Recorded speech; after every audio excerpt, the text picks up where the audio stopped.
Marx Engels Correspondence, 1862. Marx to Engels in Manchester. Dear Engels, from the enclosed scrawls, you will partly see how bothered I am. So far, the landlord has allowed himself to be placated. He has yet to receive £25. The piano chap, who is being paid in installments for the piano, should already have had £6 at the end of June, and is a most ill-mannered brute.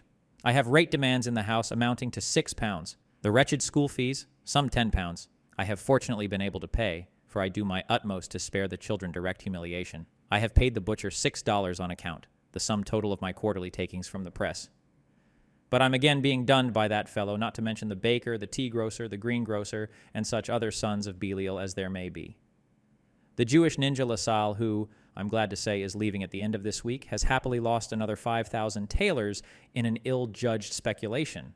The chap would sooner throw money down the drain than lend it to a friend, even though his interest and capital were guaranteed. In this, he bases himself on the view that he ought to live the life of a Jewish baron, or Jew, created a baron, no doubt by the Countess. Just imagine.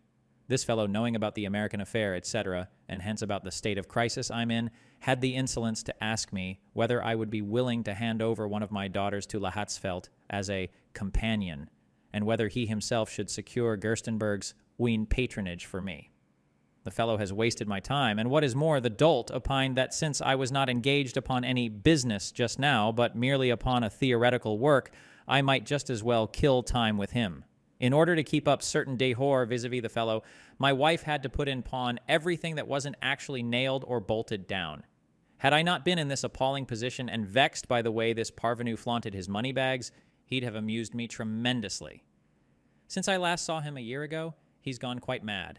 His head has been completely turned by his stay in Zurich, with Rustow, Herweg, etc., and the subsequent trip to Italy, and after that, by his Herr Julian Schmidt, etc. He is now indisputably not only the greatest scholar, the profoundest thinker, the most brilliant man of science, and so forth, but also, and in addition, Don Juan Cum, revolutionary Cardinal Richelieu. Add to this the incessant chatter in a high falsetto voice, the unaesthetic, histrionic gestures, the dogmatic tone.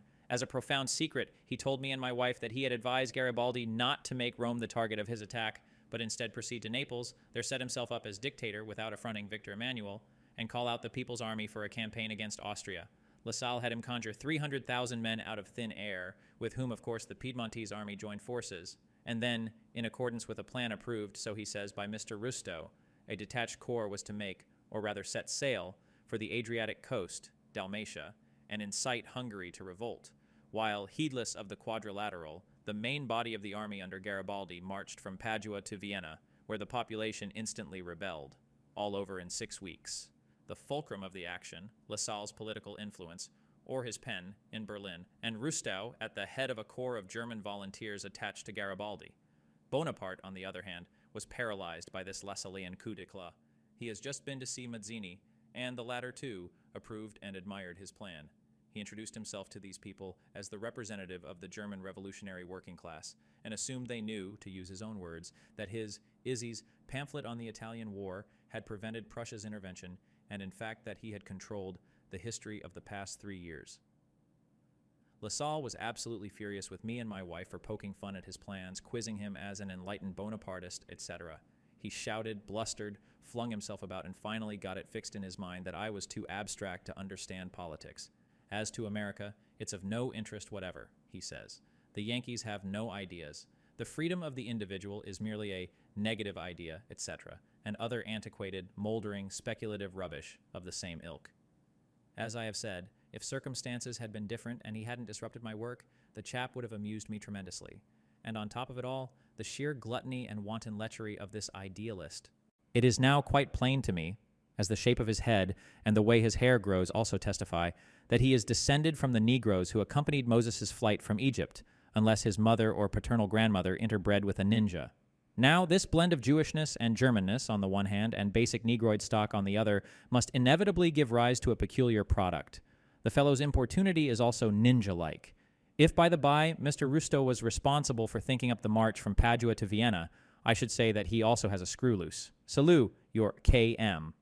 One of our ninja's great discoveries, which, however, he only confides to his closest friends, is that the Pelasgians were of Semitic descent. The main evidence, in the Book of Maccabees, the Jews send emissaries to solicit the help of Greece on grounds of kinship. Furthermore, An Etruscan inscription has been found in Perugia, and this was simultaneously deciphered by Hofrat Stucker in Berlin and in Italian, and both independently converted the Etruscan into the Hebrew alphabet, so that we can no longer discomfit him with blue books. He has bought 20 pounds worth of blue books under Bucher's guidance.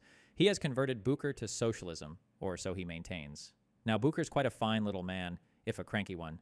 And in any case, I can't believe that he has accepted Lassalle's foreign policy. Bucher is the compositress in Julian Schmidt.